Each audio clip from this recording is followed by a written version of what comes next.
Those of you who may be living in the Bangkok area or people who have lived in Thailand before, or those of you who are watching news about Thailand, you will learn that at the moment, during this cooler but very dry part of the year, Thailand, particularly the Bangkok and Greater Bangkok region where I live, is afflicted by a problem they can't seem to solve. And that is technically known as PM 2.5 or pollution or smog. And in the last few weeks, there were days when the smog would be so heavy you would actually think it's a kind of a fog. And this morning was one of those days when I drove out of the house, coming towards the church where I'm at right now, for about 10 kilometers. That's a very long part of the journey. It's about half of my journey. The smog was so heavy and descending all the way to road level that it actually gave you the feeling and the visual of driving in a fog. Now, I grew up in a little village in India called Cherrapunji, where during the monsoons you'd have these heavy fog. And so it was reminiscent of that experience, but you know this is not natural fog. There's no rain, there's no waterfall around, there's no water source around during that whole 10 kilometers, and yet it is like fog. To complicate matters, the visibility was only about one car in front of me, which means that trying to overtake a slow car was a non-option because it's a two-lane road, and cars were coming from the other side and you don't see them until they get really close.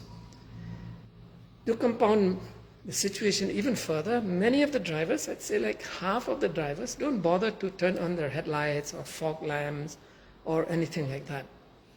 Somehow they know the road well and they probably have this idea in their head, I can just keep going, the road is fairly straight, so there would be no problems. And yet, the potential for problem exists because your visibility, your view is obstructed. The fog is so heavy that it's affecting the car cameras and it's asking you to defrost the windscreen. Strange things were happening. And so as I drove through those 10 kilometers before the sky cleared somewhat as I got closer to the church, it made me realize that many Christians find themselves in the world that is covered with smog. And the smog is not physical pollution, but moral pollution, or worse, spiritual pollution. Because many Christians do not live in the church. They do not live in a special religious commune. We live in the world. We go to the marketplaces, the supermarkets, the bus stops, that every day people use who are not churchgoers. And so there's a lot of this cloud around our faith, our existence. Do we know for sure? Are we getting lost? Is our view limited by what's happening around us? And are we maybe caught up in the sentiment of the other drivers around us, so to speak? And so we do not turn on our headlights in order to see better, or not only for ourselves, but for the oncoming drivers to see us being present on that road. We take shortcuts because, I know the road, it's fairly straight, nothing to worry. We become complacent and relaxed, and that's when most accidents in life will happen. And I think the comparison is worth reflecting on, that spiritual accidents will also happen more or less the same way. There is this fog, this smog, this pollution of morality, of ethics, of spirituality around us. And then we are so accustomed to driving through it, like the drivers in my little village. It's such a regular occurrence that you're like, why do I need to make any changes? I'll be fine. I know what I'm doing.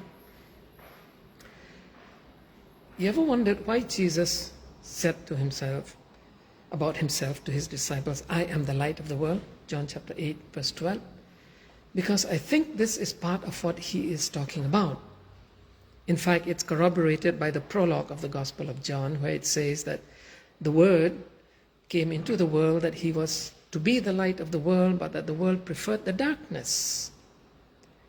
And I don't know about many of us. Nobody really likes the pollution, but the people who are partly responsible for it don't seem to really care about it. And so nothing can be done to cut out the fields burning that contribute to it, to cut out all the diesel trucks with bad maintenance and black smoke coming out and all the cars and so on.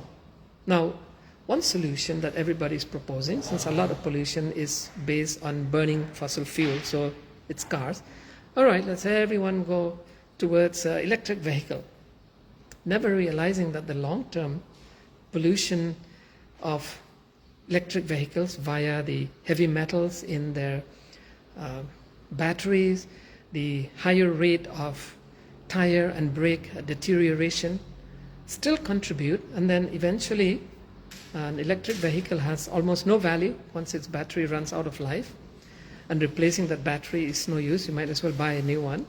So there's almost zero resale value on most electric vehicles. We will find a graveyard of these electric vehicles, and we haven't solved the problem. See, humans, no matter how clever, how smart, how capable, cannot solve the smog problem of sin.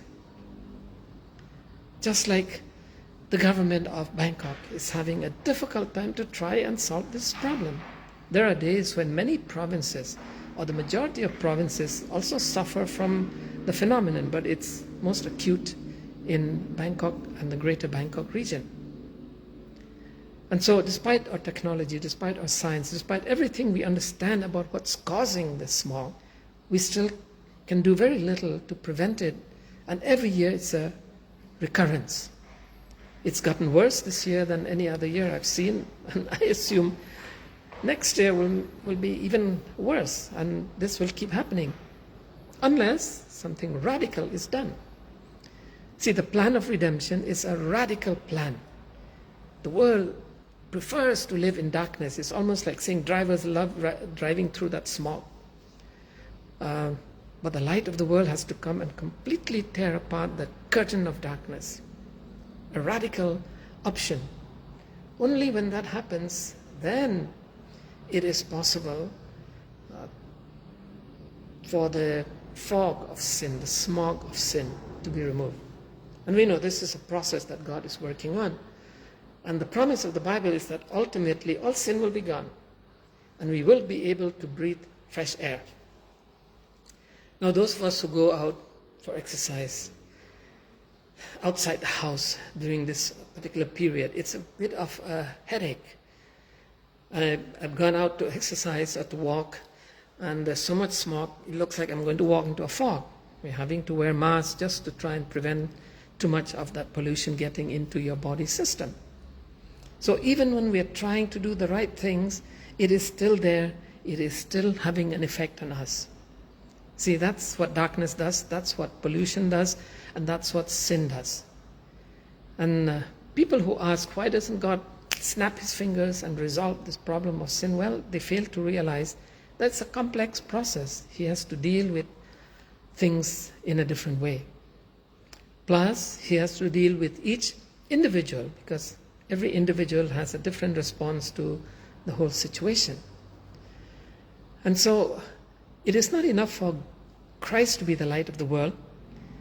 He tells us in Matthew chapter 5 verse 14 that we are supposed to be light as well. He's the big light, we are the little candles, but the more of us lighting the way, the more drivers turn on their headlights and their fog lamps, the more people can see through the smog. And that's where the church really comes into. That's where you and I as individual believers come into. We are the little lights. We must turn on our headlights. And that way we enable the darkness to be dispersed a lot more. And so I hope that during the Sabbath, if you happen to live in a city similar to Bangkok with a lot of pollution in the air, and that pollution affects everybody, physically, health-wise, and so on, remind yourself that this is symptomatic of what has happened to the world at the spiritual level. But just like drivers driving through the smog and an actual fog must turn on their lights for the safety of other drivers as well, not just their own, We are the light of the world.